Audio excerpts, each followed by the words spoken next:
السلام علیکم ورحمۃ اللہ وبرکاتہ۔ پیارے رسول کی پیاری سنتیں چینل میں خوش آمدید۔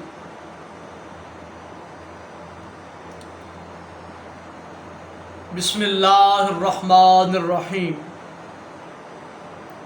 شروع اللہ کے نام سے جو بڑا مہربان نہایت رحم والا ہے۔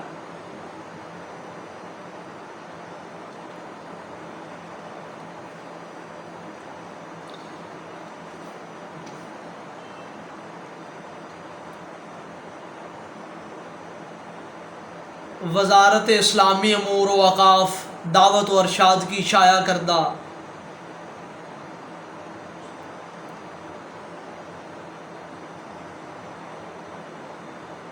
شیخ الاسلام علامہ ابن تیمیہ کے شاگرد علامہ ابن قیم رحمۃ اللہ کی مشہور تصنیف زاد المعاد، پھر اس سے مختصر زاد المعاد شیخ الاسلام محمد بن عبد الوہاب رحمۃ اللہ تعالی علیہ، اس سے آپ کو پیارے نبی کی سنتیں بتلا رہے ہیں۔ آج کا ہمارا موضوع پیارے نبی صلی اللہ علیہ وآلہ وسلم کے وضو کا طریقہ ہے۔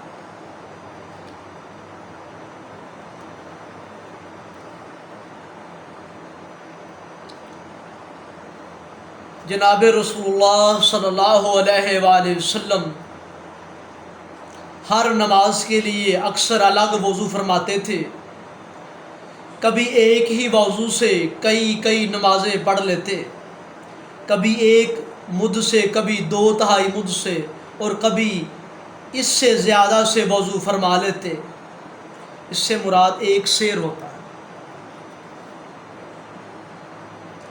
اور امت کو بھی ہمیشہ وضو میں اسراف سے منع فرماتے تھے، اور آپ رسول اللہ صلی اللہ علیہ وآلہ وسلم بھی نفس نفیس وضو کا پانی کم سے کم خرچ فرماتے تھے۔ آپ نے وضو میں اعضاء کو 1 مرتبہ، 2 مرتبہ اور 3 مرتبہ دھویا ہے، اور بعض اعضاء 2 مرتبہ اور بعض کو 3 مرتبہ بھی دھونا آپ سے ثابت ہے۔ کبھی ایک ہی چلو سے کئی بار کلی کرتے اور ناک میں پانی ڈالتے، اور کبھی 2 یا 3 چلو سے بھی ایسا فرما لیتے۔ آپ کلی اور ناک میں پانی دونوں ایک ساتھ ڈالتے تھے، دائیں ہاتھ سے ناک میں پانی ڈالتے اور بائیں ہاتھ سے ناک صاف کرتے۔ آپ پورے سر کا مسح فرماتے تھے، اور کبھی دونوں ہاتھ آگے لے آتے اور کبھی پھر پیچھے لے جاتے۔ یہ ثابت نہیں کہ کبھی سر کے بعض حصہ پر مسح کیا ہو اور بعض کو چھوڑ دیا ہو۔ البتہ جب کبھی امامہ باندھا ہونے کی وجہ سے اول سر کا مسح کرتے تو باقی سر کا امامہ ہی پر سے ہاتھ پھیر کر مسح کر لیتے۔ ہر وضو میں آپ سے کلی کرنا اور ناک میں پانی ڈالنا ثابت ہے۔ ان دونوں چیزوں کو آپ نے کبھی ترک نہیں فرمایا۔ امام ابن قیم رحمۃ اللہ تعالی علیہ نے اپنی کتابوں میں بہت سی جگہ پر کولی کرنے اور ناک میں پانی ڈالنے کی وضاحت کی ہے،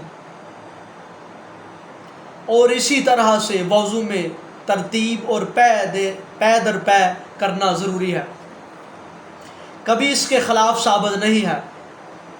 جب پیروں پر چمڑے کے موزے یا عام موزے نہ ہوتے تو آپ انہیں دھوتے تھے، اور سر کے مسح کے ساتھ آپ دونوں کانوں کے اندرونی اور بیرونی حصوں کا بھی مسح کرتے تھے۔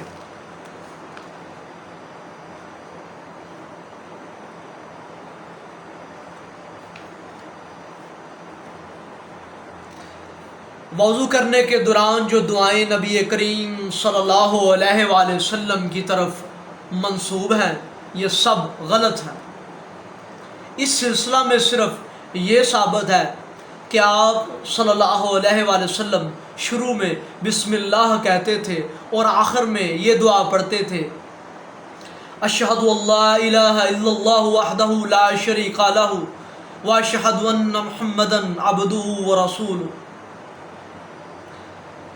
اللہم اجعلنی من التوابین بینا وجعلنی من المتطہرین۔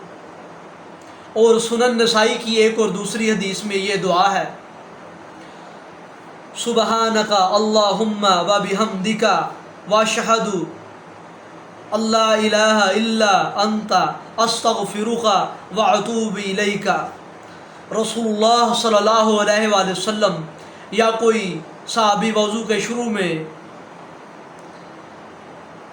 نیت نہیں کہتے تھے اور نہ 3 مرتبہ سے زیادہ کوئی عضو دھوتے تھے، اور آپ سے کوہنی اور ٹخنے سے اوپر پانی ڈالنا بھی ثابت نہیں۔ وضو کے بعد اعضاء کو خشک کرنے کی بھی عادت نہ تھی، اور کبھی کبھی آپ رسول اللہ صلی اللہ علیہ وآلہ وسلم داڑھی کا خلال کرتے تھے۔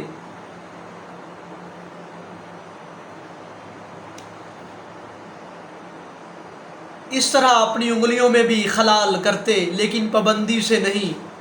اور وضو کے دوران انگوٹھی کو حرکت دینے کے بارے میں بھی ایک ضعیف حدیث آئی ہے۔ رسول اللہ صلی اللہ علیہ وآلہ وسلم سے سفر و حضر میں موزوں پر مسح ثابت ہے۔ اس کی مدت مقیم کے لیے 1 دن اور رات، مسافر کے لیے 3 دن اور 3 راتیں ہوتی ہے۔ آپ جراب اور موزوں پر بھی مسح کرتے تھے، اور آپ نے صرف امامہ کا پیشانی کے ساتھ مسح کیا۔ ہو سکتا ہے کہ یہ ضرورت کے ساتھ خاص ہو، یہ بھی احتمال ہے کہ یہ حکم عام ہو، اور یہی صورت زیادہ ظاہر ہے۔ پیروں کے سلسلے میں آپ کسی تکلیف سے کام نہ لیتے تھے۔ اگر موزے پہنے ہوتے تو مسح کر لیتے، اور موزے نہیں پہنے ہوتے تو دھو لیتے۔ اور تیمم کرتے وقت آپ ایک ہی بار پاک مٹی پر ہاتھ مار کر چہرے اور ہتھیلیوں کا تیمم کر لیتے تھے۔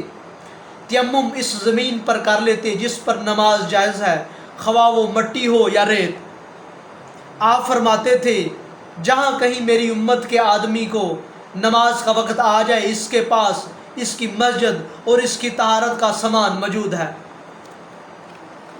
غزوہ تبوک میں آپ رسول اللہ صلی اللہ علیہ وآلہ وسلم اور آپ کے صحابہ کرام ریتلے صحرائی علاقے میں سفر کر رہے تھے، اور آپ کے ساتھ پانی بہت کم مقدار میں تھا، اور کسی سے یہ روایت نہیں کہ آپ اپنے ساتھ مٹھی اٹھا کر لائے ہوں یا صحابہ کو اس کا حکم دیا ہو، نہ کسی صحابی سے ایسا کرنا ثابت ہے۔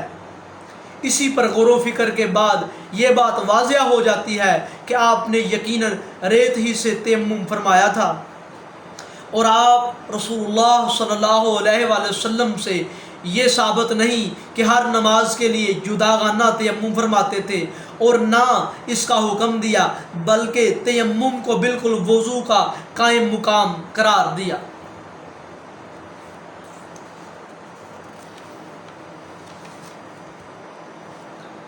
کل انشاءاللہ تعالی اللہ کی توفیق سے پیارے نبی صلی اللہ علیہ وآلہ وسلم کی نماز کا طریقہ آپ کے سامنے بیان کریں گے۔ السلام علیکم ورحمۃ اللہ وبرکاتہ۔